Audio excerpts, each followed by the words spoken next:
Hey, Arthur, que dirais-tu d'aller dans ce restaurant japonais que je vais essayer? Mais ma mère m'attend à la maison pour le dîner, répond maladroitement Arthur. Encore? J'ai levé un sourcil, comme on pouvait s'y attendre. Il a ensuite pris son téléphone et a appelé sa maman chérie. Maman dit que manger dehors c'est très cher. C'est ton idée alors tu vas payer, d'accord? Excuse-moi, est-ce que j'ai mal entendu? J'en reviens pas. Alors, en serrant les dents, j'ai dit oublie ça, je rentre chez moi. Et je l'ai laissé planter là avec un air stupide. Oui, cet idiot était mon petit ami. Arthur. Il a la vingtaine, mais chaque conversation est toujours ma mère ceci et ma mère cela. C'est tellement épuisant. Au début, je pensais avoir trouvé un homme viril et impeccable sur qui compter. Mais en fait, cela prouve qu'il ne faut pas juger un livre à sa couverture, vous tous. Tout a commencé avec mon retour à la campagne, et j'ai eu du mal à retrouver mes marques ici. De plus, je n'avais pas eu de petite amie depuis, disons, un bon moment. Je n'étais pas si désespérée que ça, mais ma tante a insisté pour me mettre en relation avec un mec mignon. J'ai pensé, pourquoi pas? Première impression, Arthur était bien. Il venait d'être diplômé d'une université prestigieuse et il semblait si doux et gentil. On a passé un bon moment à bavarder. Alors oui, après ça, on a commencé à sortir ensemble. C'était bien au début, mais ensuite les détails anormaux sur lui ont commencé à faire surface. Nous avons organisé un rencard chez moi une fois. Le plan était de cuisiner un repas ensemble, puis de se détendre en regardant un film. Mais dès qu'il est arrivé, il s'est dirigé directement vers le canapé et a commencé à regarder la télé sans aucune intention utile. Je l'ai traîné dans la cuisine, lui ai passé une carotte pour l'éplucher. Il a regardé confus, puis a bégayé. Mais je ne sais pas vraiment comment faire.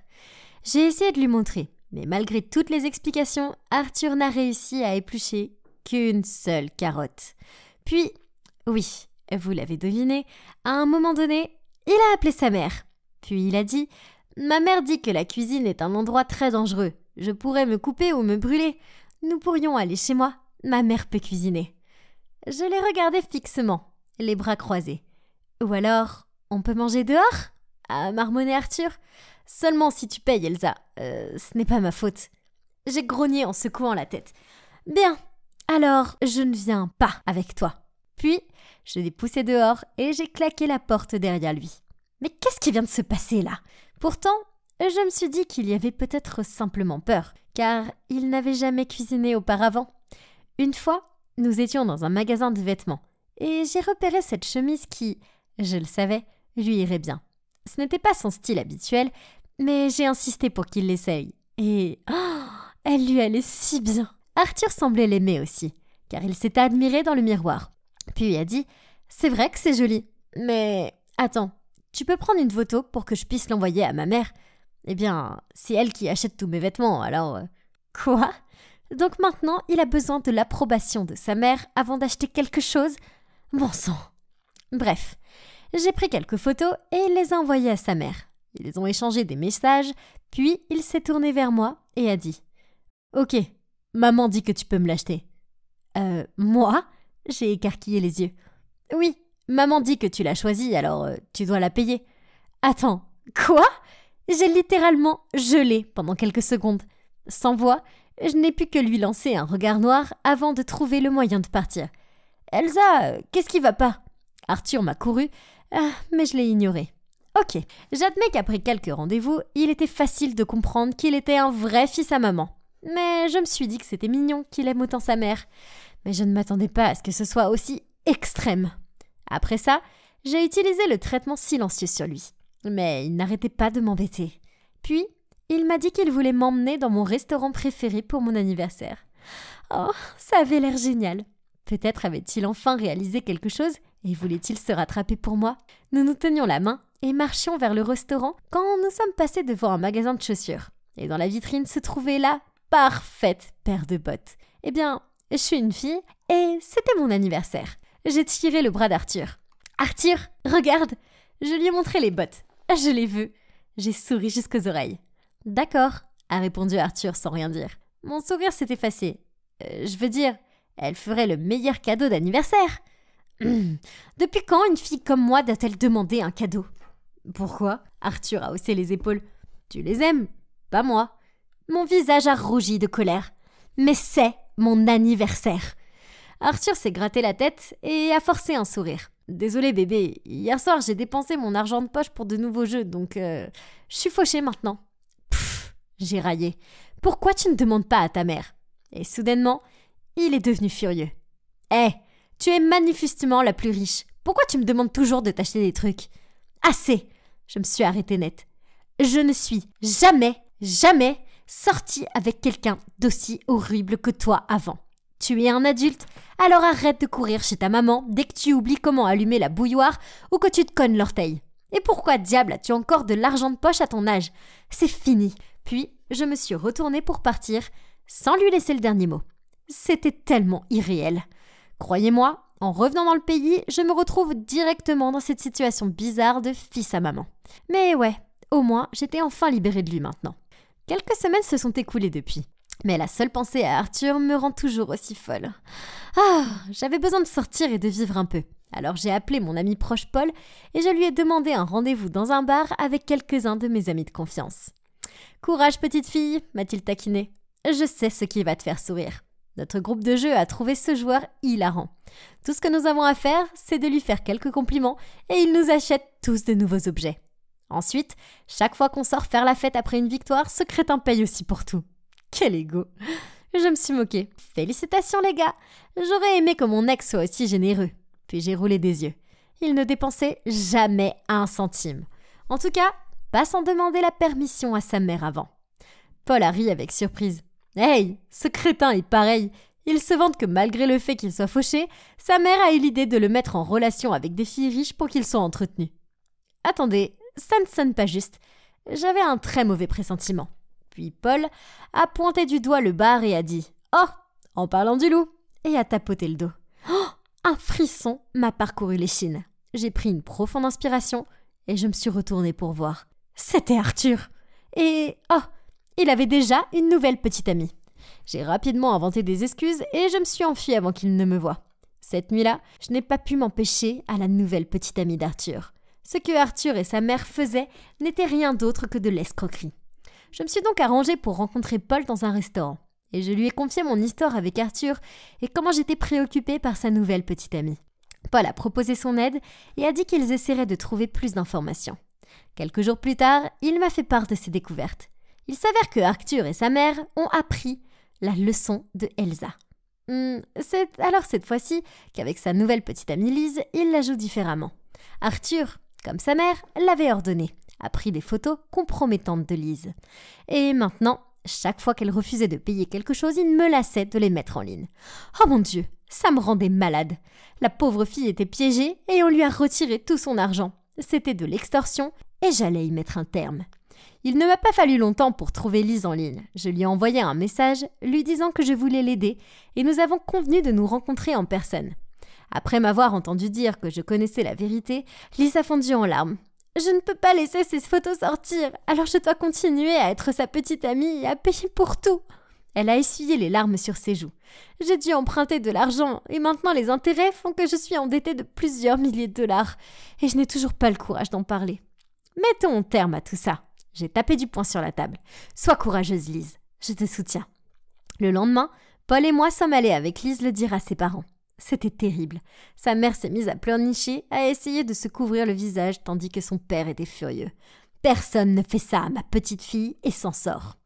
Paul a répondu « Trop bien, les méchants vont tomber !» Nous avons passé le reste de la journée à rassembler des preuves, y compris tous les messages de menaces que Arthur lui avait envoyés, et les reçus qu'elle avait gardés pour les achats extorqués qu'il l'avait forcé à faire pour lui. C'est alors que Lise a reçu un message de Arthur. « Il y a ce restaurant très cher où je vais aller, bébé. Emmène-moi là-bas, ce soir ou sinon...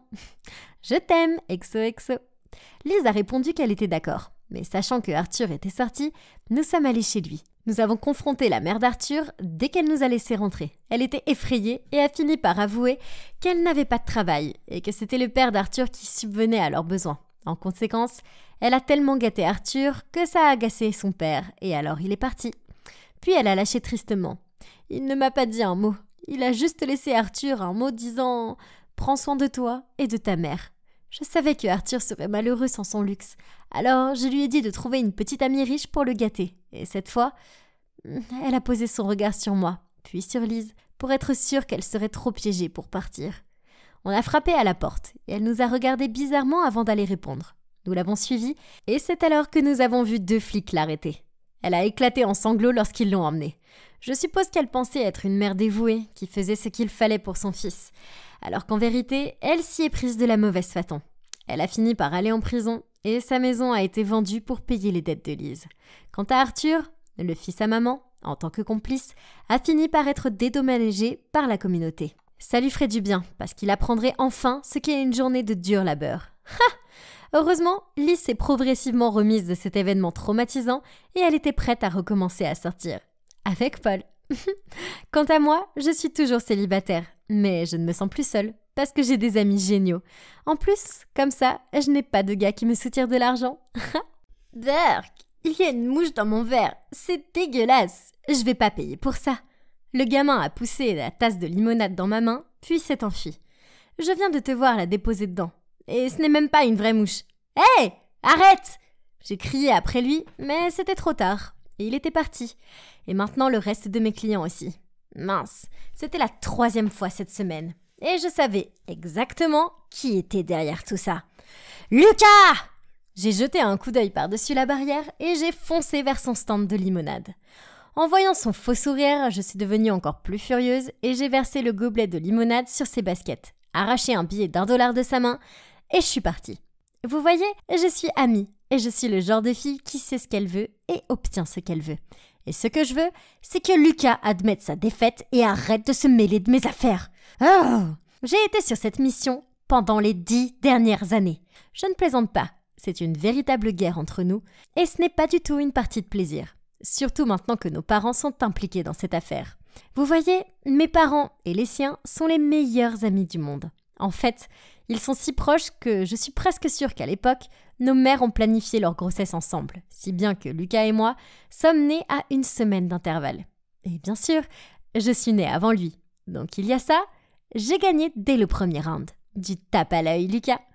Mais encore pire que les fêtes d'anniversaire communes, les vacances partagées et le fait d'être camarade de classe avec lui depuis plus d'une 12aine d'années, je dois aussi vivre à côté de lui. Oui, nos parents ont délibérément emménagé à côté parce qu'ils pensaient que nous élever ensemble serait amusant. Ils rêvaient que nous soyons les meilleurs amis comme eux. Ah, aucune chance. Au contraire, notre détestation l'un pour l'autre a commencé dès notre plus jeune âge. Chaque fois que Lucas venait chez moi, il jetait mes Barbies à travers la pièce, leur coupait les cheveux ou enveloppait ma maison de poupée dans du papier toilette. Alors je me suis vengée en transformant sa chambre en un champ de mines de Lego. Ha! Et puis j'ai dessiné des fleurs sur son stupide visage pendant qu'il faisait la sieste. Nos parents ont mis ça sur le compte de petites choses mignonnes que les enfants faisaient, mais rien de tout ça n'était mignon. C'était la guerre. Notre querelle s'est intensifiée dès que nous avons commencé à aller à l'école. Tout était un concours entre nous, des notes aux activités scolaires, et même simplement pour le piège côté fenêtre dans le bus scolaire.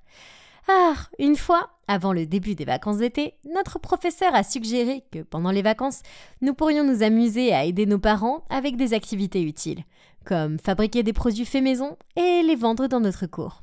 En entendant ça, j'ai croisé le regard interrogateur de Lucas et j'ai su que ça ne voulait dire qu'une chose. Bon, alors, c'est parti. Le premier jour, je me suis levée tôt pour installer mon stand de limonade dans mon jardin. Mais j'ai regardé à ma gauche et devinez ce que j'ai vu dans la cour de mon cher Lucas ? Ouais, un stand de limonade. Ah, pourquoi a-t-il fallu qu'il soit un si bel imitateur ? Nous semblions tous les deux attirer beaucoup de clients. Mais je ne sais pas si c'était juste moi, mais j'avais l'impression qu'il vendait plus que moi. Alors, tout l'été, j'ai utilisé mes bénéfices pour améliorer petit à petit mon stand de limonade avec des décorations accrocheuses, des promotions. J'ai même ajouté des cornets de glace au citron à mon menu. Finalement, ma file d'attente semblait nettement plus longue que celle de Lucas. Les cornets de glace faisaient l'affaire. Mais alors un haut-parleur a retenti depuis la porte d'entrée. « Venez essayer mon nouveau thé glacé fait maison selon ma recette secrète et essayez-le aujourd'hui avec une offre de lancement à moitié prix. » À mon grand désarroi, la plupart des gens dans ma file d'attente sont partis et se sont dirigés vers le stand de Lucas. « Oh, le sournois ! Et pire encore, il a commencé à diffuser des chansons accrocheuses pour attirer l'attention des gens. Cet été s'est terminé, mais il fallait naître des rêves d'entrepreneurs dans nos petits cœurs. Donc, pendant les vacances d'été suivantes, nous avons continué à développer nos entreprises. J'ai agrandi mon stand pour vendre une sélection de boissons, de snacks et de fast-food, avec un service de livraison également. Une fois, avec l'aide de mes amis, nous avons même inclus un service de lavage de voiture. Une autre fois, nous avons ouvert une petite crèche dans notre jardin pour que les parents occupés puissent y déposer leurs enfants pour quelques heures, et aussi prendre une boisson à emporter pendant qu'ils y étaient. Ça a l'air bien, non? Mais vous savez quoi? Quoi que j'ai vendu, quoi que j'ai fait, quelques jours plus tard, Lucas est allé faire exactement la même chose. Et ensuite, il a eu le culot de m'accuser de copier ses idées. Oh, il était si agaçant! Bref, à 17 ans, ce qui n'était au départ qu'un passe-temps amusant s'est tellement développé que j'ai ouvert un mini-restaurant dans mon garage. Au début, c'était logique, parce que ça signifiait que j'avais des clients quel que soit le temps, et il y avait aussi quelques tables à l'extérieur. Et sans vouloir me vanter, les sièges étaient rarement vides. Et puis bien sûr, vous l'avez deviné, Lucas a transformé son garage en mini-restaurant dîner lui aussi. Oh, nos dîners sont devenus nos hot postes bien connus dans notre quartier et ils étaient si populaires que nos parents ont continué à les gérer toute l'année. Le fait que quoi que je fasse, Lucas le fasse aussi, me rendait furieuse. Puis, pour m'embêter encore plus, il a envoyé ses amis un samedi et ils sont restés assis occupant toutes les places tout en commandant des coca. Alors, j'ai envoyé mon amie Célia dans son restaurant et elle a fait semblant d'avoir une intoxication alimentaire après avoir mangé leur nourriture.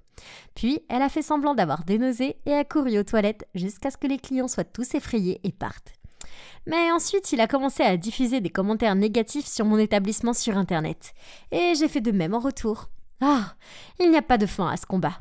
Jamais. Mais je ne reculerai jamais. Je savais que Lucas avait un énorme béguin pour cette fille Clémence dans sa classe de sciences.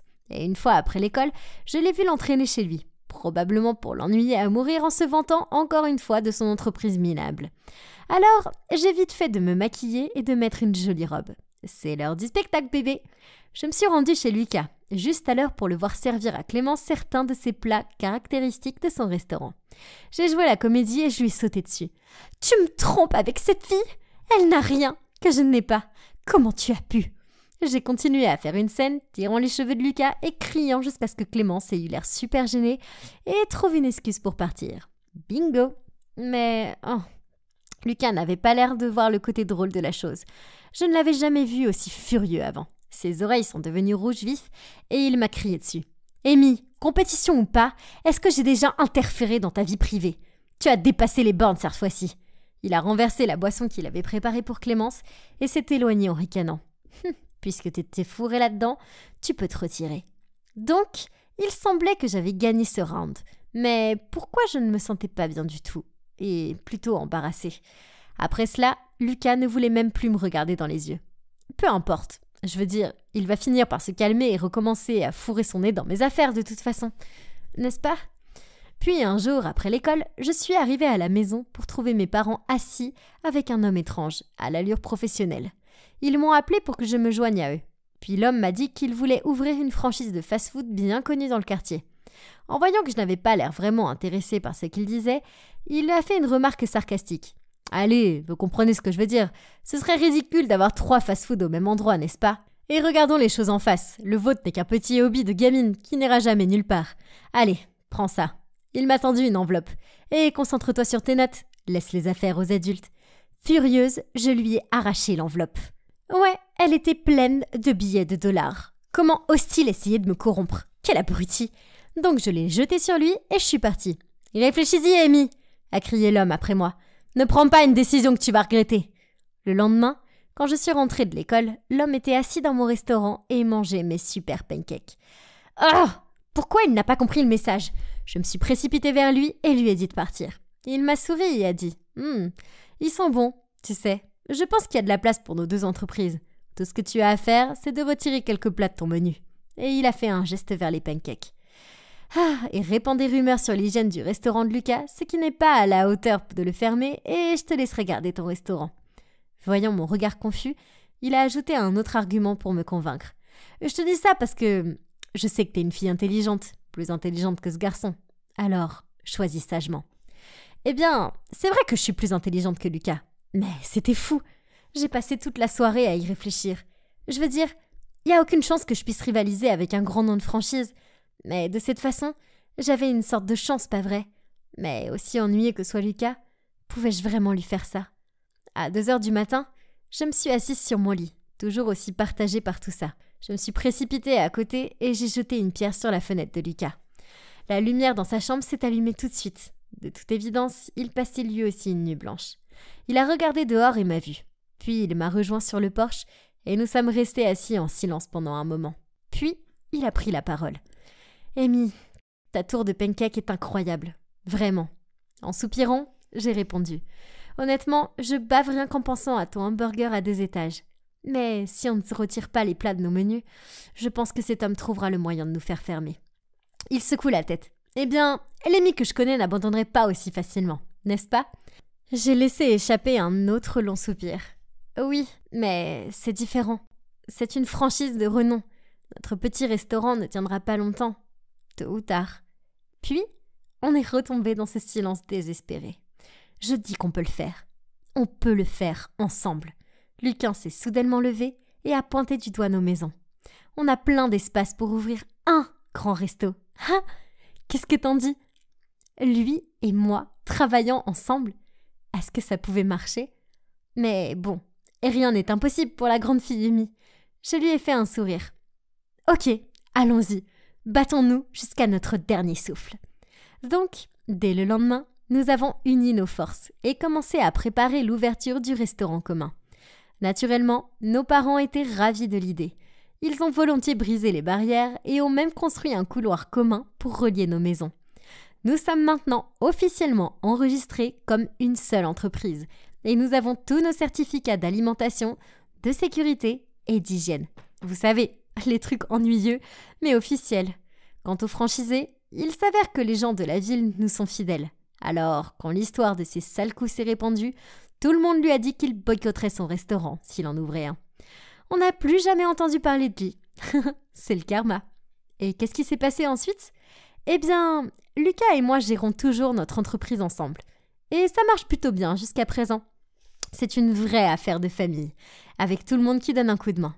En fait, il s'avère que gérer notre propre entreprise ensemble est bien plus amusant que de se faire concurrence.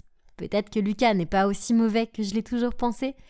Et parfois, je me prétends encore sa petite amie quand je surprends une fille en train de rôder autour de lui. Je suppose qu'il devrait s'habituer à n'avoir qu'une seule fille dans sa vie. Et en y réfléchissant, je suppose que ça a toujours été moi. Je me rendais dans la classe quand une fille a crié « N'entrez pas, on se change !» Je me suis immédiatement arrêté. Je les ai entendus rire comme des dauphins qui couinent. Ne sachant que faire, je me suis retourné frénétiquement pour partir et bang! Brille, brille, brille, petite étoile! Je me suis murmuré à moi-même. Qu'est-ce que ce mur faisait là et pourquoi y avait-il toutes ces étoiles en plein jour? Je suis tombé à genoux et peur que mon nez saignait. Puis j'ai vu cette jolie fille qui me regardait fixement. Hélas, était-elle un ange? Ne vous inquiétez pas, vous allez vite vous habituer à cette école. Au fait, je m'appelle Dalina. Puis elle m'a fait un clin d'œil. Non, ce n'était pas un ange, c'était une étudiante.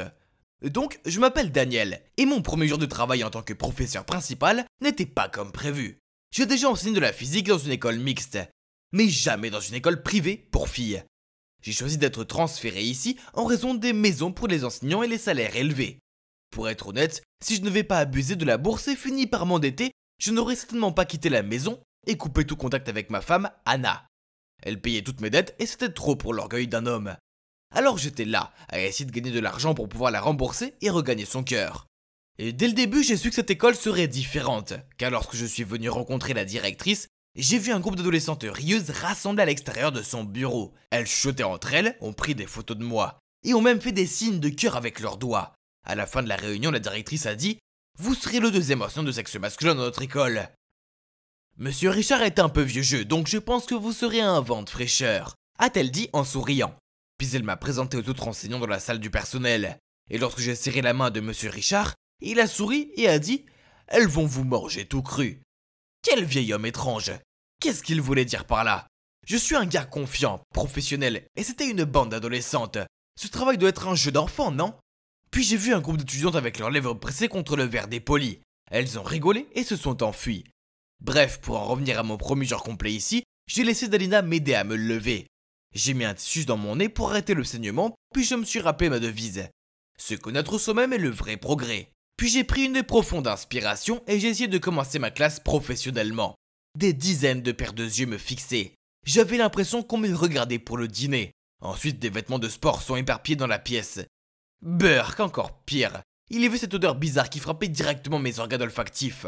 Ce n'était pas la douce odeur d'un parfum ou autre. C'était comme des odeurs corporelles intenses. C'est étrange. Peut-être que mon sens de l'odorat était affecté par mon saignement de nez. Peu importe, le son doit continuer. Alors que je marchais dans la classe, un cri est venu du coin. Alerte code rouge! Puis cette fléchette rose est passée devant mon visage. Et j'ai dû me pencher en arrière pour l'esquiver. Mon cœur s'est arrêté de battre pendant une seconde. Comme dans un manga japonais, la fille l'a attrapé à la manière d'un ninja. Mais attendez, j'ai regardé de plus près et j'ai découvert que c'était juste un tampon. Mon Dieu, qu'est-ce qui se passait? Mon premier jour de travail avait été mouvementé. J'avais besoin de m'allonger et de boire un verre. Mais les choses se calmeront quand l'excitation de ma présence sera dissipée, non? Pas du tout. Chaque jour semblait devenir plus fou. J'ai bientôt eu mon propre fan club. Car chaque midi, Dalina et ses amis me suivaient partout. Et chaque matin, elle m'apportait une bouteille de jus de fruits avec un mot mignon collé dessus. Les choses se sont envenimées quand un jour à la cafétéria, Dalina s'est approchée de moi, a tordu une mèche de ses cheveux et a dit « Monsieur, je vous aime bien ». Sachant très bien ce qu'elle voulait dire, j'ai essayé de répondre naturellement. « Je t'aime bien aussi, tu es une bonne élève ». Elle a mis son bras autour de moi et d'une voix de dragueur a dit « Non, je veux dire que je t'aime bien ». Je suis devenu tout rouge et j'ai instantanément desserré ma cravate. Bon sang, il faisait chaud ici. À l'aide, envoyez de l'aide. J'ai forcé un sourire et lui ai dit que j'avais une réunion, puis je suis sorti aussi vite que possible. C'était intense, mais heureusement, j'avais une journée de sport pour me distraire de toutes les hormones des adolescentes. J'étais dans l'équipe d'athlétisme à l'époque, alors j'ai réservé ma place dans la course de fond des professeurs. Alors que je m'échauffais, j'ai vu Dalina et ses amis tenant une énorme pancarte avec mon visage dessus. Les professeurs d'autres écoles ont tous rigolé quand ils l'ont vu. Quelle horreur! Puis la course a commencé et j'avais des kilomètres d'avance sur tous les autres. C'était un vrai jeu d'enfant. Je serais certainement le champion. Puis j'ai entendu Dalina siffler vers moi et une autre fille a crié « Nous vous aimons, monsieur !» Puis que j'ai trébuché sur mes propres pieds, je suis tombé et je me suis foulé la cheville. Aïe! Un par un, les professeurs m'ont rattrapé. Même monsieur Richard. C'était humiliant. Je voulais que le sol me dévore. Mais alors mon fan club s'est précipité vers moi et Dalina a dit « T'es toujours le meilleur. Tu es encore plus beau quand tu cours. » Puis elle a essuyé la sueur sur mon front avec une serviette. J'étais trop fatigué et ma fierté était trop touchée pour réagir. Je ne pensais pas que le béguin de Dalina pour moi était si grave. C'était courant pour les adolescentes, non? Mais un après-midi, j'ai fini en retard et je traversais la cour de l'école quand un type à l'air agressif m'a bloqué le passage. Il a poussé mon épaule et a dit « Tu ferais mieux d'arrêter de flirter avec Magdalena et de rester loin d'elle. » Qu'est-ce qui se passe? Puis Dalina est apparue. Elle avait l'air différente avec du maquillage. Elle a foncé vers le gars, l'a fixé et a crié « Hugo, c'est fini entre nous, alors va-t'en. C'est lui qui me plaît, pas toi. » Contrairement à ce regard doux en classe, cette version de Dalina était assez effrayante. Quelques haussements de sourcils ont suffi à faire fuir ce type. Puis Dalina s'est tournée vers moi. Je suis désolé pour lui, il m'a fait réaliser que j'aime les hommes, pas les garçons. Puis sans me permettre de répondre, elle m'a envoyé un baiser et s'est éclipsée. Je suis resté là, abasourdi. Qu'est-ce qui venait de se passer? Mon Dieu, sortez-moi de ce pétrin maintenant. Depuis lors, j'ai fait de mon mieux pour éviter Dalina et mon fan club. Je déjeunais dans la salle du personnel et je ne marquais plus jamais de travaux dans ma classe. Un jour, je me prenais dans le couloir quand j'ai aperçu Dalina au loin. Alors j'ai rapidement pris un autre couloir et boum! J'ai foncé sur la nouvelle fille et nous nous sommes tombés tous les deux dessus. Livres et les fournitures du bureau volant partout. Je me suis excusé et l'aidé à se relever, mais elle m'a regardé et m'a dit « Oh, c'est donc ici que tu te caches. » Quoi? Oh, c'était Chloé, ma belle-sœur. J'ai vite rassemblé ses affaires et les lui ai données, puis je me suis précipité. Elle a crié après moi. « Tu sais qu'Anna est morte d'inquiétude pour toi ?» Un pincement au cœur m'a envahi. Sans me retourner, je lui ai dit « Je suis désolé, je rentrerai quand je pourrai la rembourser. » Super, maintenant je vais Chloé éviter aussi. Elle était tenace. Elle m'attendait après les cours et me harcelait pour que je rentre à la maison. Mais qui peut comprendre mes sentiments? Je ne pourrais plus regarder le visage d'Anna avant d'avoir gagné assez d'argent. Puis un jour après l'école en sortant de ma classe, j'ai reçu un message de Chloé. « Je suis à la piscine. S'il te plaît, viens. J'ai de gros problèmes. » Que se passait-il? Craignant que quelque chose de grave ne lui arrive, je me suis précipité là-bas, en sueur et essoufflé pour la voir debout, l'air parfaitement bien. Je lui ai demandé ce qui se passait, elle a haussé les épaules. Ma boucle d'oreille est tombée dans la piscine. Quoi? J'ai froncé les sourcils. Je n'ai pas le temps pour tes jeux puérils. J'étais sur le point de partir quand une Dalena furieuse se dirigeait vers moi. Hé la rouquine bizarre, arrête de flirter avec mon Danielou, compris? Chloé a souri et les bras croisés, elle a répondu. C'est toi qui devrais rester loin de... Danielou, elle a rigolé. Tu ne veux pas agiter un chiffon rouge devant un taureau? Dalena a laissé échapper un cri de guerre avant de foncer sur Chloé. Mais celle-ci a esquivé Dalena et est tombée la tête la première dans la piscine. Chloé a roulé les yeux. Laisse-moi deviner, elle va prétendre qu'elle ne sait pas nager. Bien sûr, Dalena a commencé à crier. Aide-moi Daniel, je suis en train de mourir. Je pensais que c'était un autre piège de Dalena. Mais non, elle se débattait toujours sous l'eau. J'ai donc rapidement sauté pour la sauver. Elle n'était pas consciente, alors j'ai commencé à lui faire du bouche à bouche. Après un moment, Dalena semblait reprendre conscience. Mais alors j'étais un peu soulagé, j'ai entendu une voix familière. Que fais-tu, Daniel? Je me suis arrêté et retourné. Je n'arrivais pas à le croire. Anna était là avec un regard de détresse sur le visage. Dalena s'est assise et a dit c'est qui elle? Je suis sa femme, mais je pense que je ne devrais pas être ici. Puis elle est partie en trombe. J'ai essayé de lui expliquer que ce n'était pas ce à quoi elle pensait. Elle a laissé échapper ce cri de désespoir, puis elle a sangloté. Tu m'as quitté sans rien me dire et je te trouve en train d'embrasser une adolescente? Je ne veux plus jamais te revoir. Puis elle a enlevé son alliance et me l'a jetée dessus. J'ai cru que j'avais perdu Anna pour toujours. Mon cœur se brisait. Mais alors Dalena s'est approchée de nous et a dit « Je suis désolé, je ne me noyais pas. J'ai fait semblant pour qu'il m'embrasse. C'était de ma faute, ne lui en voulez pas. » Puis Chloé est apparue et a soutenu Dalena. Elle a avoué qu'elle avait organisé la rencontre avec Anna et moi à la piscine pour que nous puissions nous parler et régler tout ça. Mais Dalena est apparue et a tout gâché. Après ça, Dalena a enfin réalisé que je suis un homme marié et heureux. Elle a arrêté tous ces trucs de fan club. Mais elle m'apporte toujours du jus de fruits. Mais cette fois avec un mot d'excuse collé dessus. J'ai fait de mon mieux pour me rattraper auprès d'Anna pour avoir été un crétin. Je n'aurais pas dû fuir mes problèmes et laisser la femme que j'aime dans le flou. C'était pas juste. Quant à ce travail, je suppose qu'il n'est pas si mal. Donc je reste dans le coin même si j'ai fini de rembourser Anna. C'est fait du bien d'être le beau gosse de la maison. Et maintenant je suis habitué au groupe d'adolescentes et à leur saute d'humeur. Ha! Bonjour, c'est moi, Alexine, cachée derrière des buissons et espionnant une fille. Ne me méprenez pas, je n'ai pas le béguin pour elle et je ne suis pas non plus une vraie psychopathe. Je fais juste une faveur à mon pote Damon. Mais si j'avais su à quel point tout cela allait se développer, je n'aurais jamais accepté de l'aider. Tout a commencé quand Damon est tombé amoureux de cette fille, Sophia. Elle avait ce charme mystérieux qui lui a donné tout de suite envie de lui parler. Et il l'a fait. Mais elle ne l'a même pas regardé, elle est juste partie. Aïe! Je ne l'aimais pas du tout. Elle était tellement arrogante. Mais Damon n'a pas laissé tomber si facilement. Il a essayé toutes sortes de choses pour attirer son attention, même attendre le bus avec elle alors qu'il avait une voiture, mais rien ne fonctionnait, et cela le rendait malheureux. Il m'a supplié de l'aider, mais j'ai dit « pas question !» Puis il a dit « Oh, s'il te plaît, Alexine, tu es une fille, alors deviens son amie ou quelque chose du genre. Peut-être que tu peux découvrir ce qu'elle aime, ses plats préférés, sa musique, etc. Puis je pourrais essayer de l'impressionner, s'il te plaît, je t'en supplie. Je te prêterai même ma Nintendo Switch pour 1 mois si tu es d'accord. Tu ne peux pas dire non à ça. » Il m'a convaincu grâce à cela. Je ferais n'importe quoi pour avoir une Nintendo Switch. Bien, marché conclu, mais ne me reproche pas si ça ne marche pas. Donc après la classe, ce jour-là, j'ai cherché Sophia. Elle était à l'arrêt de bus et j'étais sur le point de l'approcher, quand soudain elle s'est éloignée. J'ai décidé de la suivre et en chemin, elle s'est arrêtée pour aider une vieille dame à traverser la route. Waouh, j'ai été surprise. Pour quelqu'un avec un visage si froid, elle avait un cœur plutôt chaud. Peut-être qu'elle n'était pas si mauvaise après tout. Après cela, elle a commencé à marcher vers le parc et à ce moment-là, la nuit commençait à tomber. Que faisait-elle? Elle s'est assise sur un banc dans une partie effrayante du parc, comme si elle attendait quelqu'un. Je me suis cachée derrière un buisson pour qu'elle ne me voie pas, mais j'étais complètement paniquée. Soudain, 2 types sont apparus et ont commencé à lui parler. Mais ils n'avaient pas l'air d'être des connaissances. Oh mon Dieu, elle avait l'air paniquée, je devais l'aider.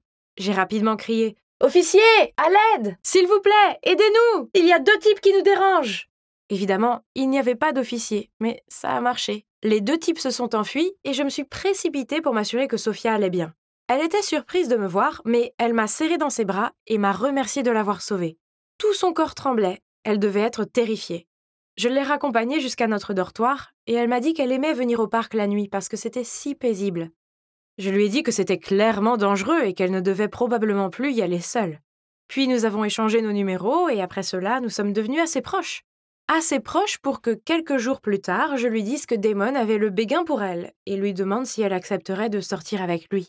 Mais elle a juste secoué la tête et dit qu'elle n'était pas prête. Ses yeux étaient tristes, alors je n'ai pas poussé plus loin. Peut-être qu'elle venait de vivre une mauvaise rupture? Je ne lui ai pas demandé à nouveau. Mais un soir, je me rendais à son dortoir pour une soirée cinéma quand j'ai entendu 2 personnes se battre. C'était Sophia et un type et elle pleurait. On aurait dit que le type allait la frapper, alors j'ai couru et j'ai dit « Hé, mais qu'est-ce que tu fais? Laisse-la tranquille ou j'appelle les flics !» Il s'est juste moqué de moi et a dit à Sophia « On n'a pas encore fini ». Puis il est parti en trombe.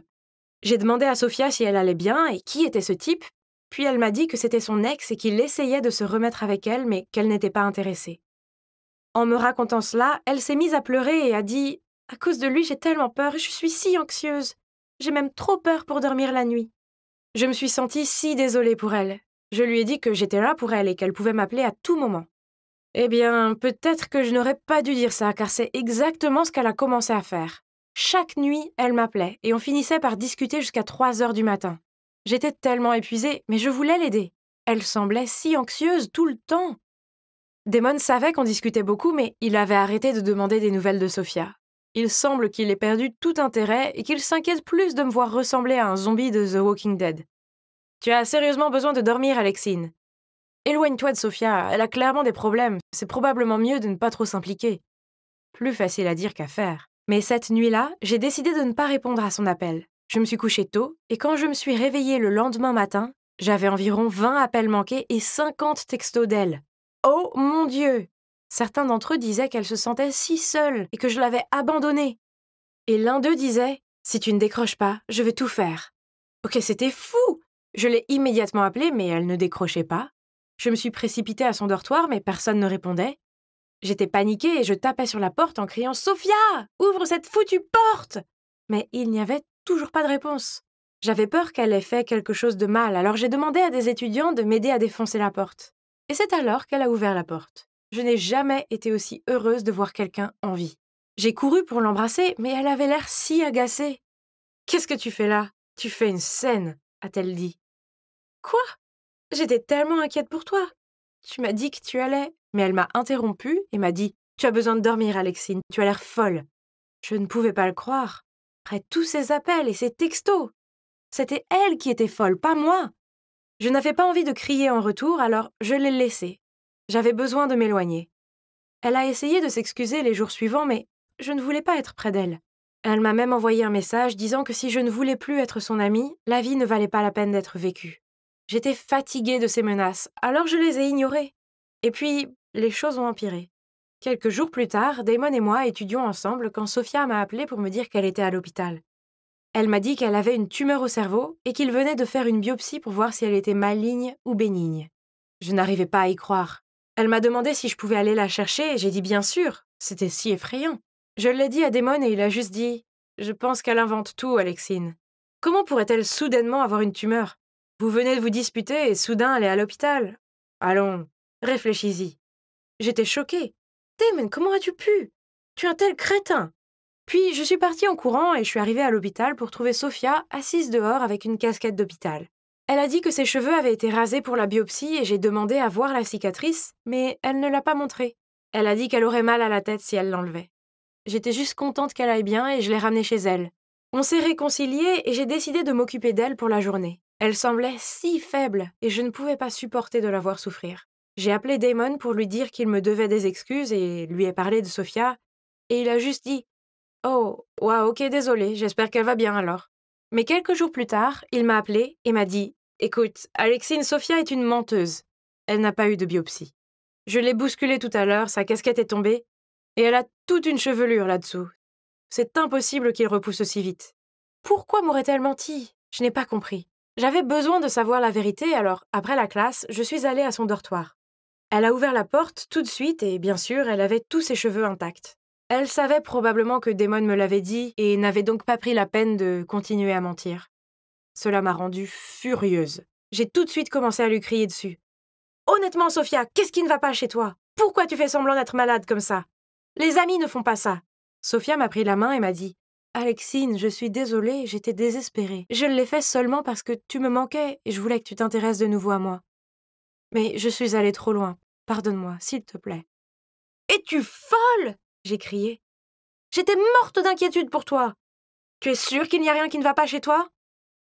Sophia s'est mise à sourire bizarrement et a dit « La seule chose qui ne va pas chez moi, c'est que je suis amoureuse de toi, Alexine. » Elle n'a pas voulu lâcher ma main et je l'ai regardée fixement, sous le choc. Qu'est-ce que tu as dit?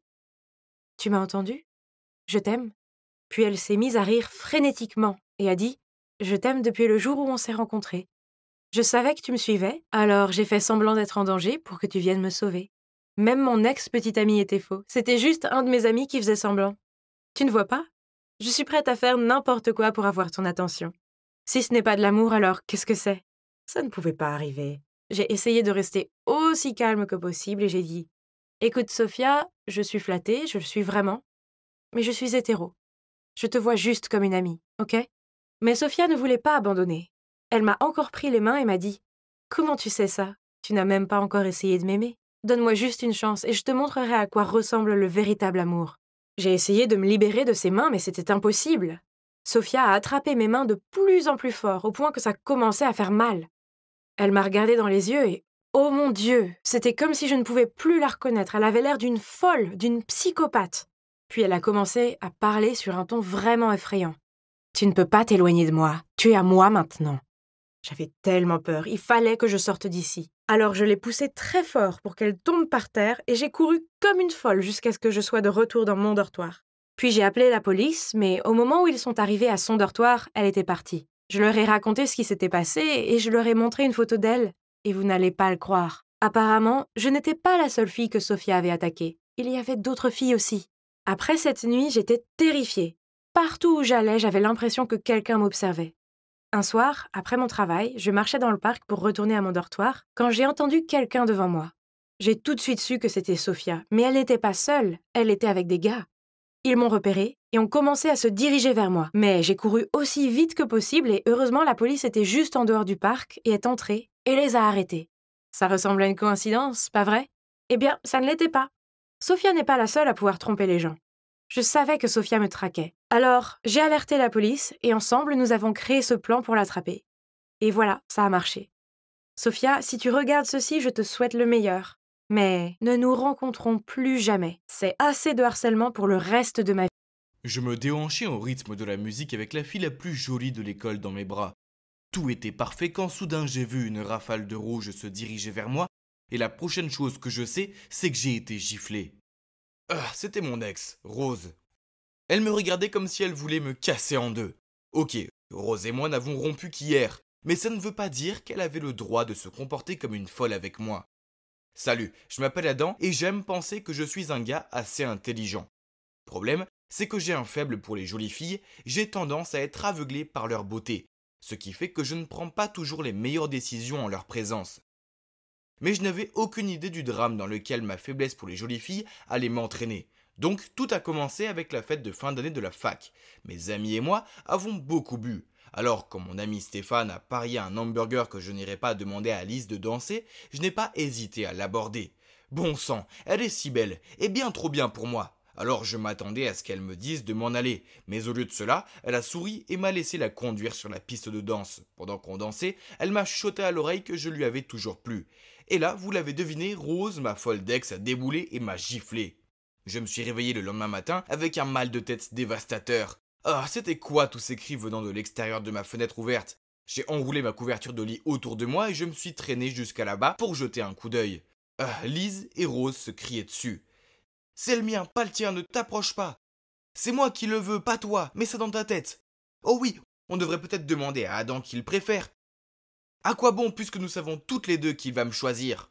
J'avais bien trop la gueule de bois pour ça, alors j'ai fermé la fenêtre et je suis retourné me coucher. Ces filles, elles ne voulaient pas s'arrêter.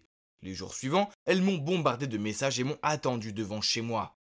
D'accord, la plupart des mecs rêvent de deux jolies filles qui se battent pour eux, mais croyez-moi, les regarder s'arracher les extensions de cheveux n'est pas aussi glamour que ça en a l'air. Heureusement, mes prières ont été exaucées par nul autre que Eric, mon frère génial. Il est arrivé avec un billet pour une croisière de luxe de 2 semaines. Il l'avait réservé il y a longtemps, mais il y a eu un empêchement au travail, alors le billet était à moi. C'était super. J'ai fait un câlin à mon frère, lui ai pris le billet des mains et ai commencé à faire mes bagages. La partie la plus délicate était de se faufiler derrière Rose et Lise, qui traînaient toujours dehors. J'ai donc emprunté le sweat à capuche et la casquette de mon colocataire et je me suis fait passer pour lui pour passer devant elles.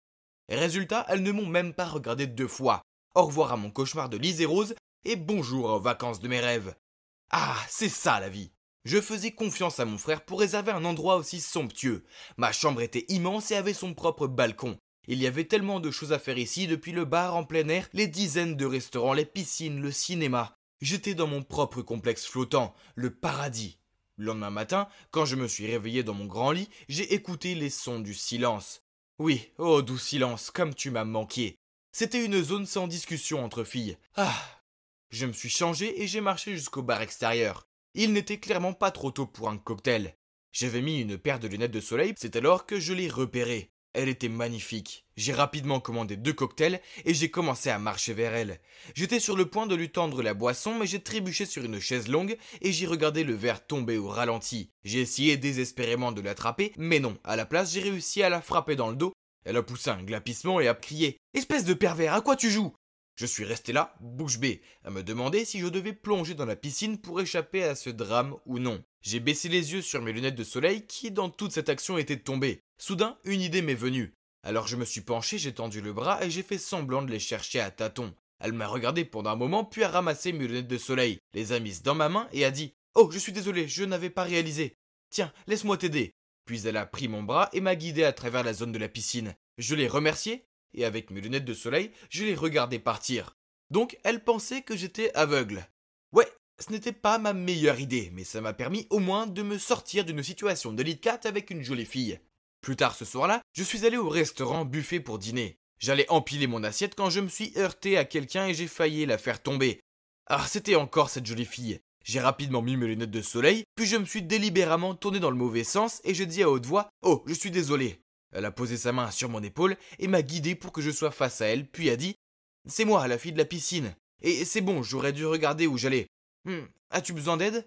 Je l'ai rapidement coupé. « Non merci, c'est bon. » Puis j'ai levé mon assiette jusqu'à mon nez et je l'ai reniflé. Ces crevettes sentent vraiment bon.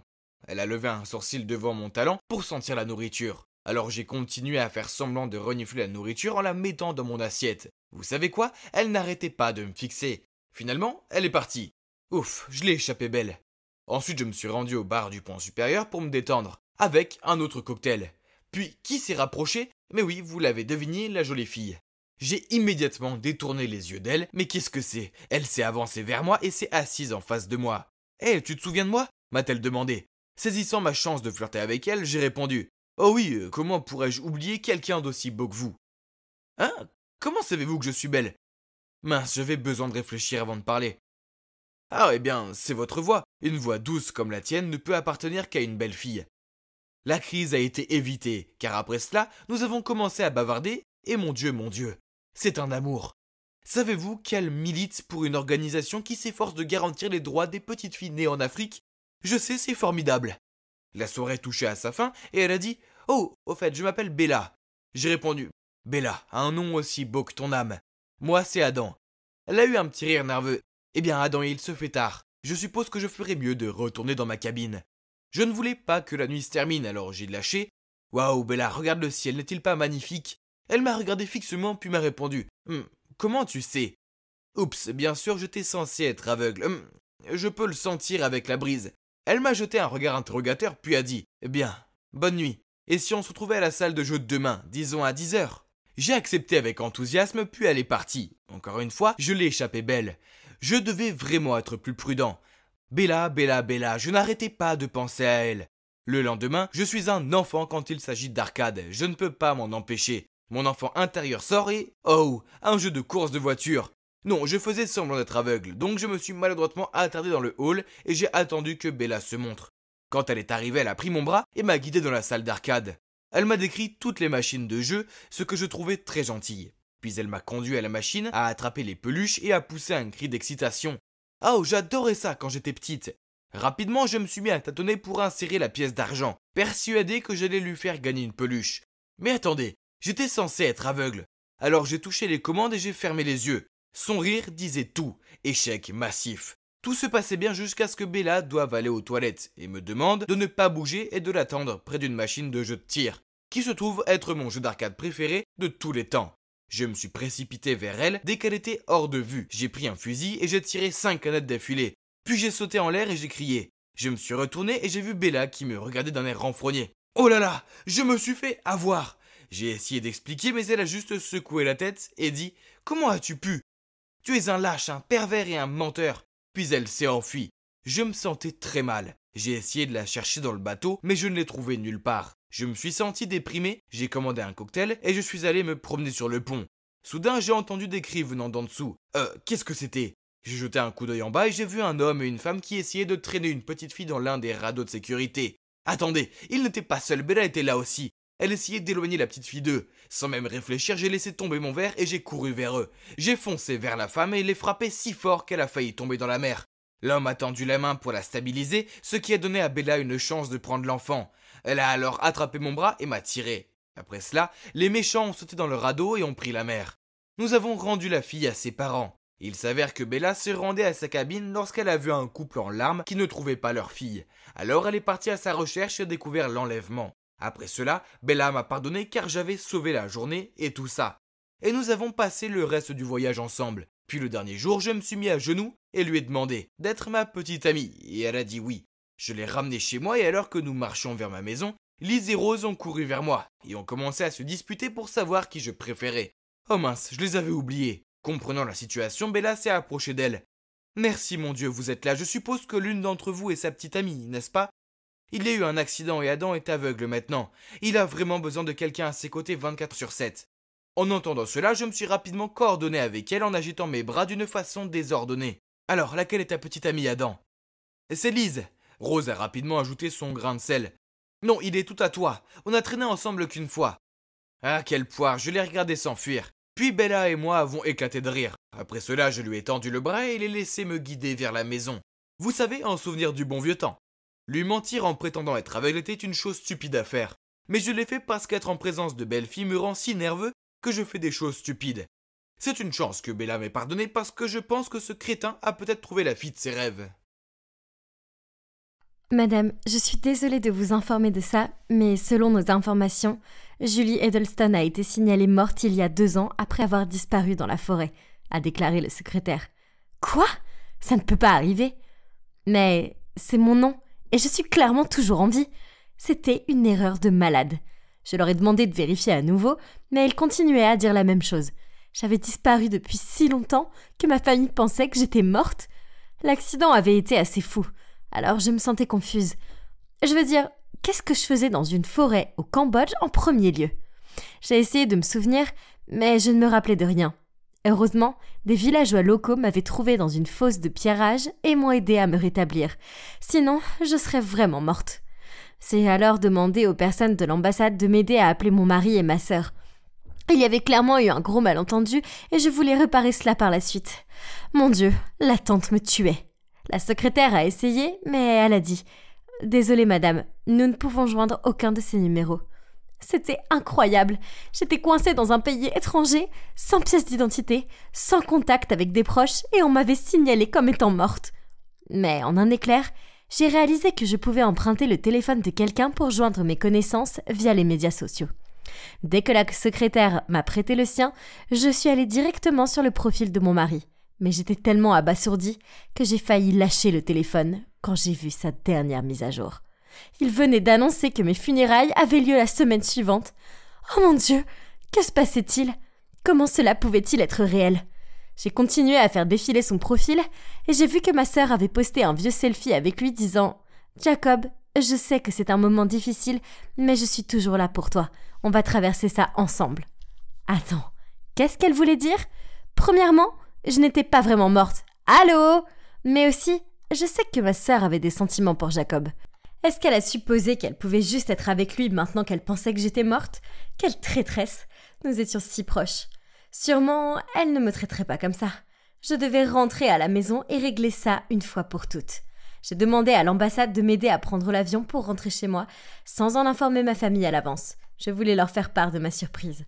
Croyez-le ou non, le jour où je devais arriver chez moi était le jour de mes funérailles. Quelle coïncidence, n'est-ce pas ? Je me suis rendue directement au lieu des funérailles, déguisée bien sûr. Je portais un énorme chapeau noir et des lunettes de soleil pour cacher mon visage et je me suis assise tout au fond pour que personne ne me remarque. Il y avait tellement de gens là-bas, ma famille, mes amis et même mes partenaires commerciaux. C'était tellement bizarre. Et puis, j'ai vu Jacob. Il avait l'air épuisé. J'avais envie de courir vers lui et de lui crier « Je suis en vie! Tu peux être heureux à nouveau !» Mais alors ma sœur Clara est apparue et a pris son bras et lui a murmuré quelque chose à l'oreille. Et je me suis figée. Ils avaient l'air proches. Beaucoup trop proches. Et puis, j'ai remarqué que les gens autour de moi chuchotaient. « Oh, ça peut pas être si grave. La compagnie d'assurance lui versera un joli penny pour la mort de Julie. » Et une autre dame a dit « Pas seulement ça, mais une femme plus jeune et plus jolie aussi, à ce qu'il paraît. » J'avais envie de vomir. Jacob et Clara se faisaient des câlins maintenant. Tout ça me donnait l'impression que mon existence n'avait aucun sens, que personne ici ne se souciait vraiment de moi. Je ne pouvais pas regarder ma sœur et mon mari une seconde de plus. J'ai couru dans la rue et j'ai continué à marcher jusqu'à ce que je ne puisse plus marcher. Puis j'ai trouvé un motel où rester. Le lendemain matin, je me suis faufilée à la maison après que mon mari soit parti au travail. J'avais besoin de récupérer certaines de mes affaires et d'avoir de l'argent. C'était tellement bizarre d'être à la maison. Tout était pareil, mais j'ai remarqué qu'aucune de mes affaires ne traînait plus. Puis, je l'ai repérée. Une grosse boîte dans le coin. J'ai couru pour l'ouvrir et à l'intérieur, il y avait toutes mes affaires. J'ai tremblé en prenant la photo de mariage qui était sur notre table de nuit. Je veux dire, j'étais à peine introduite dans la tombe et déjà Jacob avait mis tout dans un carton. C'était presque comme s'il ne voulait pas attendre pour me virer de sa vie. Aouh! Je voulais sortir de là. Alors, je suis allée rapidement dans notre chambre pour prendre de l'argent et des vêtements. C'est alors que j'ai découvert un secret choquant qui m'a fait tomber par terre. Alors que je sortais mes vêtements de l'armoire, un étrange morceau de papier en est tombé. Et devinez quoi? La première ligne qui a attiré mon attention disait « Le plan de mort de Julie ». C'était un croquis montrant le chemin menant à une chute d'eau et des preuves implantées le long du chemin. Oh mon Dieu! C'était ça! Je connaissais cette chute d'eau. Elle était assez proche de l'endroit où j'ai eu l'accident. Alors Jacob avait-il orchestré ça? Il était malade dans sa tête. Qu'est-ce que je lui avais fait pour mériter ça? Je devais sortir de là pour me vider la tête. Mais quelque chose a attiré mon attention au kiosque à journaux. C'était Clara en première page du journal dans un article sur la façon dont elle allait diriger la société à la place de notre grand-père. Il y avait une photo de Clara et Jacob à l'inauguration. Et regardez comme ils étaient heureux. Ils ne semblaient pas du tout bouleversés par ma mort. J'avais envie de déchirer le journal. Mais attendez, pourquoi mon grand-père aurait-il abandonné son poste? Il ne l'avait jamais mentionné. Il aimait son travail. Cela n'avait pas l'air normal. J'ai donc rapidement pris un taxi pour aller chez lui afin de découvrir ce qui se passait. Quand je suis arrivée, j'étais tellement choquée. Mon cœur s'est effondré en le voyant branché à un équipement médical. Il s'avère qu'après avoir appris la nouvelle de ma mort, il avait eu une crise cardiaque. Quand il m'a aperçue près de la porte, il était tellement abasourdi qu'il a failli tomber de son lit. On s'est pris dans les bras et on a pleuré. Et je lui ai dit que tout ça n'était qu'une grosse erreur. Mon Dieu, j'étais si heureuse de le voir. Je voyais qu'il était fatigué. Alors je lui ai dit de se reposer et que je reviendrais bientôt. Puis en sortant, j'ai parlé à son assistant Ethan. « J'ai besoin d'une faveur. Pourrais-tu m'aider à préparer un dossier contre Jacob ?» Mais soudain, j'ai entendu des pas qui venaient vers moi. « Julie, c'est toi ?» Je me suis retournée et c'était Jacob. Je n'ai même pas eu le temps de penser clairement avant qu'il ne se précipite pour me serrer très fort dans ses bras. Je pouvais sentir les larmes couler sur ses joues et il semblait vraiment choqué de me voir. Mais moi, j'étais dégoûtée. Je l'ai repoussé et j'ai dit « Ne t'approche pas de moi !» Mais c'était comme s'il ne m'avait pas entendu. Il a juste dit « Ces mois ont été parmi les pires de ma vie. Je peux à peine dormir ou manger. Je n'arrive pas à croire que tu es en vie. » Menteur! C'était un menteur. J'ai commencé à lui crier dessus en disant « Arrête d'agir comme si tu en avais quelque chose à faire. Tu voulais me tuer. Attends juste que ça se sache. Tu seras derrière les barreaux pour le reste de ta vie. » Puis, j'ai sorti le croquis de mon sac et je l'ai jeté sur lui. Jacob a juré qu'il ne l'avait jamais vu avant. Mais je ne l'ai pas cru. Si ce n'est pas le sien, alors il essayait de dire que c'était le mien ou quoi? Ah! Hilarant! Les yeux roulés, soudain, Cody a interrompu notre dispute et a dit « Calmez-vous, s'il vous plaît. En fait, je pense que celle qui a agi de manière un peu louche récemment, c'est Clara. » Puis, Ethan nous a raconté que selon le testament de notre grand-père, son héritage serait partagé équivalemment entre moi et Clara. Cependant, c'est moi qui devais être à la tête de l'entreprise. Clara avait découvert et s'était disputée avec notre grand-père. Et puis, peu de temps après mon accident, sa santé s'était détériorée. Au lieu de le laisser pleurer ma mort, Clara avait insisté pour qu'il transfère l'entreprise à son nom afin qu'elle puisse s'occuper de tout. Puis Jacob a dit « Julie, c'est Clara qui a organisé notre voyage. Et puis, tu as soudainement disparu. Je t'ai cherché au Cambodge pendant des semaines, mais Clara m'a persuadée de rentrer à la maison parce que ton grand-père était très malade. Puis, la police a scellé l'affaire et Clara n'arrêtait pas de dire de déposer ton certificat de décès. Je n'aurais pas dû l'écouter. Je suis tellement désolée. Arrête de blâmer les autres pour tes problèmes. » J'ai grogné contre Jacob. Mais à l'intérieur de mon cœur, j'avais l'impression que je ne pouvais pas respirer. Pourquoi ma sœur me ferait-elle ça? Et puis, j'ai entendu la voix de Clara. Et pour le prouver, Jacob nous a dit à Ethan et moi de nous cacher. Puis, il est allé vers elle et a dit « Clara, à propos de la mort de Julie. » Avant que Jacob ait pu finir sa phrase, elle lui a fait un grand sourire et a passé son bras dans le sien. Maintenant que ces funérailles sont terminées, rien ne nous empêche d'être ensemble, n'est-ce pas? Jacob a forcé un sourire. Puis Clara a ri et a dit « Oh, allons, ne sois pas triste. Ma sœur jalouse ne te méritait pas. Tu sais quoi? Elle avait en fait tout ce plan pour tester ta loyauté. Mais elle a fini par goûter à sa propre médecine. » À ce moment-là, ma tête a commencé à me faire mal. Et soudain, certains de mes vieux souvenirs ont refait surface. Le croquis, c'était le mien. J'étais celle qui avait fait ce plan. Tout a commencé quand Clara m'a dit que Jacob me trompait. Et que je l'ai cru et j'ai suivi son conseil de simuler ma propre disparition pour tester son amour pour moi. Comment j'ai pu être aussi stupide? Quand j'ai réalisé que j'étais seule dans cette forêt et qu'elle ne reviendrait pas, j'ai paniqué et je suis tombée dans un piège, me blessant aux jambes et restant coincée. Tout me revenait maintenant. Je ne pouvais pas digérer ça. J'ai couru vers elle et j'ai crié douloureusement. « Comment as-tu pu me faire ça, Clara ?» Au début, elle a été choquée de me voir. Puis elle a souri et a dit « Ah, tu es encore en vie ? Eh bien, de toute façon, c'est trop tard. L'entreprise est à moi maintenant. Oh, et Jacob aussi, bébé. » Puis elle a roulé des yeux et a dit « Tu n'étais que l'enfant adopté. Alors, qu'est-ce qui te fait penser que tu as le droit de toujours tout me voler ?» C'est à ce moment-là, notre grand-père est apparu et a fait claquer sa canne sur le sol. « Clara, arrête ça !» Clara a juste boudé et a dit « Honnêtement, pourquoi tu lui donnerais toute la compagnie ?» Alors notre grand-père a dit « Regarde-toi, Clara. Es-tu vraiment apte à diriger une entreprise ? Sois honnête avec toi-même. Tu es une déception pour cette famille avec tes sales complots. » Je ne pouvais pas croire que Clara a utilisé encore le truc de l'adoption pour me blesser. Et alors, si j'étais adoptée, ça ne voulait pas dire que je ne faisais pas partie de cette famille.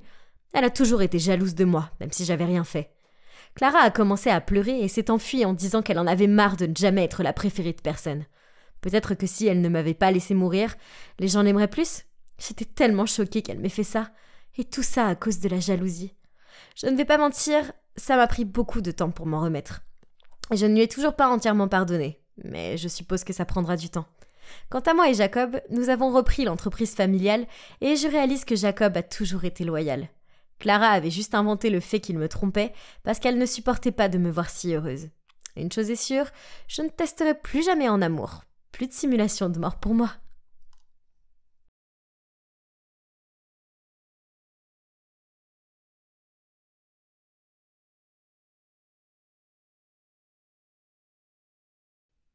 Ah, Jess, est-ce qu'on peut faire une pause? 15 minutes seulement, d'accord? Je vais aller chercher des Oreos. Nos préférés. Je déteste la chimie. Et elle n'aime pas ça non plus. La seule chose que je sais, c'est que le café contient 2 éléments chimiques. Le calcium, Ca, et le fer, Fe. Mes parents paniquent à l'idée que je vais échouer. Je ne sais pas pourquoi, je veux dire, ce n'est pas comme si je voulais être une scientifique ou quelque chose du genre. Bref, ils ont demandé à Jessie de me donner des cours particuliers. Pour l'instant, ma note est toujours autour de F, mais il est hors de question que je trouve un nouveau tuteur. Pourquoi, vous dites? Eh bien, parce que Jess et moi sommes parfaitement compatibles. Nous sommes toutes les deux accros au shopping en ligne et nous aimons lire les derniers scandales sur les médias sociaux, ce qui nous a rapidement rapprochés pour être meilleures amies. Et voici mon petit ami, ABCDEFGY. Brice, ce qui signifie synonyme de brillant, mignon, chéri, élégant, drôle, magnifique et sexy. Je l'adore. Donc, vous vous demandez probablement comment j'ai rencontré un étudiant aussi génial. Eh bien, c'est grâce à Jess, car il s'avère qu'elle est une sacrée entraîneuse. Donc, une fois, Pendant les vacances, Jess cherchait les forums sur son université quand j'ai repéré Brice dans un post. Oh, waouh, c'est un canon! Tu le connais, Jess? J'ai pointé le post. Elle a alors répondu: c'est vraiment ton genre, n'est-ce pas? C'est Brice. J'ai entendu dire qu'il était toujours célibataire. Vas-y, je te couvre. Oh, ça a l'air intéressant. J'ai souri en retour. Après ça, Jessie est passée en mode détective.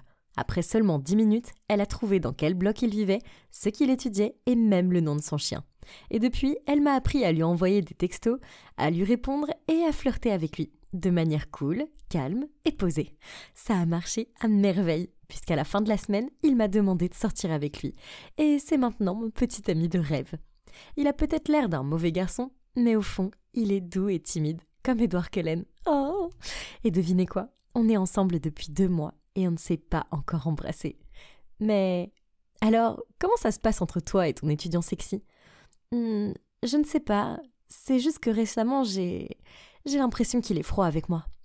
Jess, je sais qu'il lit mes messages, mais il met toujours du temps à me répondre et il ne m'envoie plus jamais de textos de bonne nuit, pas comme avant. Je fais de mon mieux, je veux dire. Il semble heureux avec la paire de Jordan 4 que je lui ai acheté et le nouveau téléphone, mais je ne suis pas sûre qu'il veuille encore être avec moi. Bien sûr qu'il le veut. Regarde-toi, tu es un bon parti. Il est probablement juste occupé avec ses études. J'ai peur qu'il me trompe. Tu sais, il y a cette fille Sally dans la classe de Brice. Je vois souvent cette nana rôder autour de lui, faire semblant d'être gentille et trouver des prétextes pour lui demander de faire des trucs pour elle. Ne sois pas stupide, je parie qu'ils sont juste amis. Cette fille doit faire attention, car je n'allais pas la laisser débarquer et me voler mon homme. J'ai tapé sur la table. Voyant à quel point j'étais désespérée, Jessie a fait une suggestion.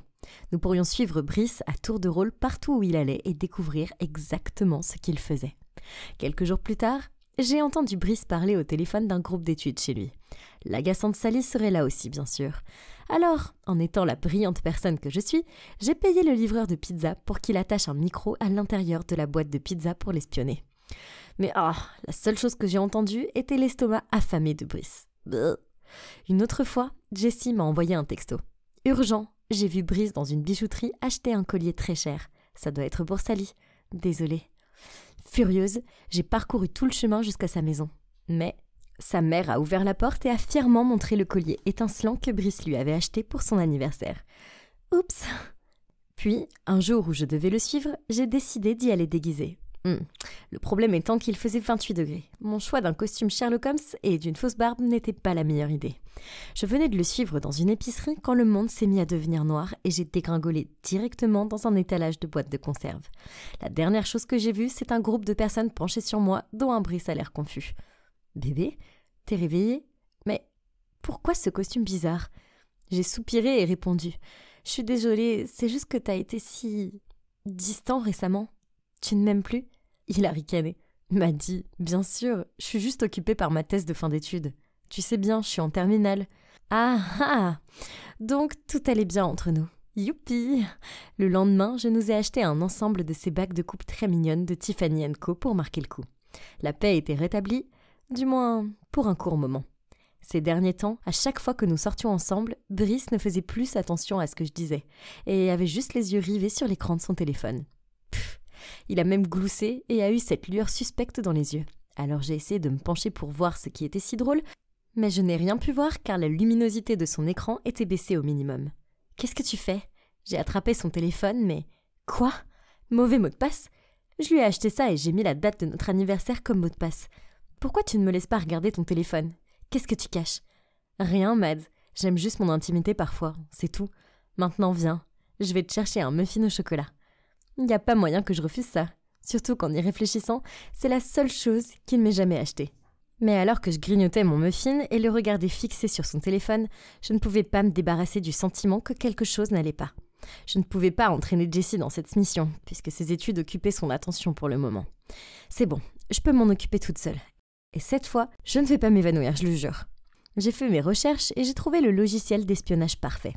Je sais, je n'approuve pas ce genre de comportement en temps normal, mais Brice cachait quelque chose et je devais découvrir ce que c'était. Le logiciel était simple à utiliser. Je devais juste trouver un moyen de l'installer sur le téléphone de Brice.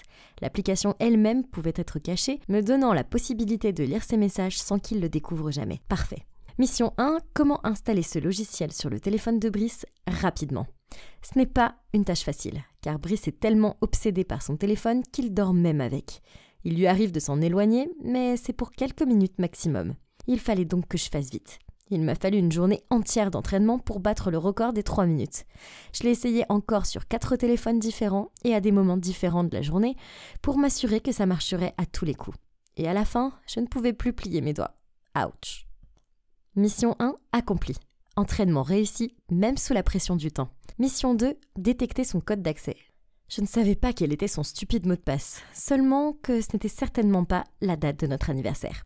Nous sommes allés au café et comme d'habitude, il était fixé sur son téléphone. Alors j'ai pris le mien, j'ai fait semblant de jouer à des jeux, mais en fait j'ai allumé la caméra et j'ai commencé à enregistrer pour pouvoir suivre la position de ses doigts quand il taperait le code.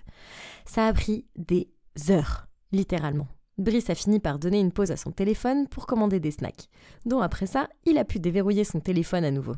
Ouf! Enfin, après 1 heure de vidéo, j'ai eu les images dont j'avais besoin. Ok, détective m'a dit, à vos marques, prêt, partez. J'ai revu la vidéo et commencé à l'analyser dès que je suis rentrée chez moi. Je fixais l'écran en suivant des yeux les mouvements de la main de Brice. Il est peut-être rapide, mais chérie, ta fille a déjà une longueur d'avance.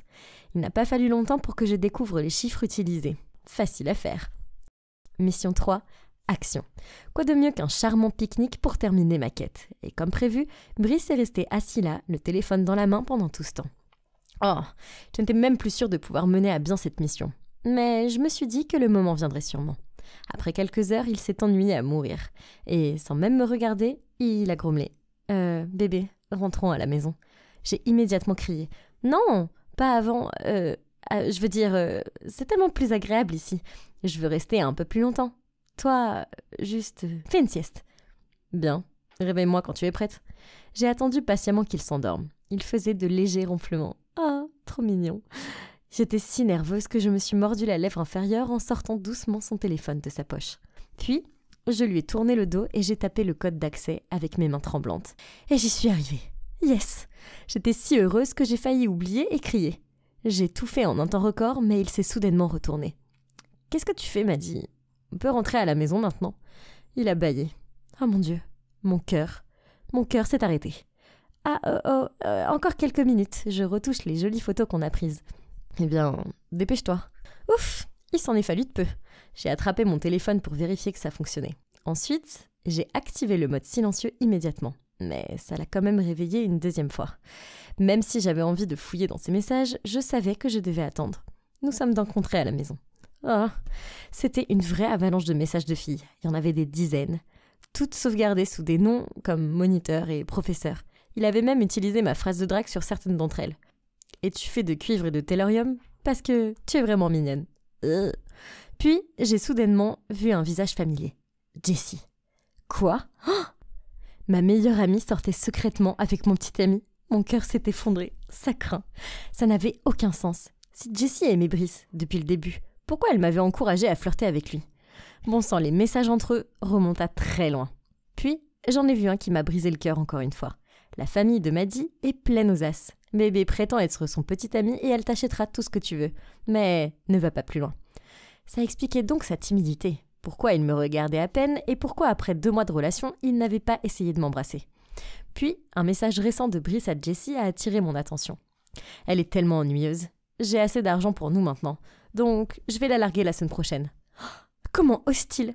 Seulement, à l'insu de Jessie, Brice avait des dizaines de filles sur le feu. En fait, il devait rencontrer une fille appelée Tiffany au cinéma demain soir. Il était temps de se venger. Alors, en me faisant passer pour Brice, j'ai envoyé un SMS à toutes les filles, y compris Jessie, pour qu'elles viennent au cinéma demain à 20h. J'ai emprunté la casquette de baseball de mon père. J'ai porté mes lunettes de soleil surdimensionnées et je suis arrivée tôt pour ne pas manquer le spectacle. J'ai même acheté du popcorn et un coca parce que je ne voulais des rafraîchissements pour regarder ce blockbuster. Oh. Puis, à 20h précise, Brice s'est approché et boum, les filles sont arrivées une par une, ont compris ce qui se passait et ont commencé à se disputer avec lui et entre elles. Tiffany a jeté son popcorn sur sa tête. Hilarant. Et une autre fille l'a traité d'abruti et l'a frappé avec son sac à main pendant que les autres criaient et lui tiraient les cheveux. Et moi, je me suis cachée en arrière-plan et j'ai secrètement filmé tout ça. Oh mon cœur, tu es tellement foutu. Waouh. Jessie, notre personnage principal, est apparue. Elle a jeté un coup d'œil au cercle qui se déroulait devant elle et a instantanément pris l'allure d'un lion prêt à bondir. Elle s'est précipitée sur Brice, lui a pincé les oreilles et l'a traîné en disant d'une voix haute perchée « Aïe, aïe, Jess, c'est toi qui m'as appris tout ça. Je vous appelle plus tard, Babe. » Quand ces deux-là ont failli me dépasser, j'ai enlevé la casquette et les lunettes de soleil et je leur ai sauté dessus. Voilà. Est-ce que quelqu'un pourrait venir les aider à ramasser leurs mâchoires sur le sol? Ah, tu ne t'attendais pas à ce que Maddie ait un cerveau, hein? Je ne suis pas restée pour leurs explications. J'ai préféré m'éclipser. Mais je lui ai envoyé un petit souvenir. Jessie est ma meilleure amie. Je dois donc partager tout ce qui est intéressant avec elle, n'est-ce pas? Passe une bonne nuit, ma meilleure amie. Et mon petit ami ABCDEFGH, toi aussi. Mais laisse-moi ajouter le IJK. Je plaisante. Ouais. Quant à moi, j'ai décidé de faire une pause aux histoires de cœur pour le moment, car cela m'a appris une leçon inestimable. Ne pas s'amouracher des beaux garçons. Oh, et méfiez-vous des soi-disant meilleurs amis.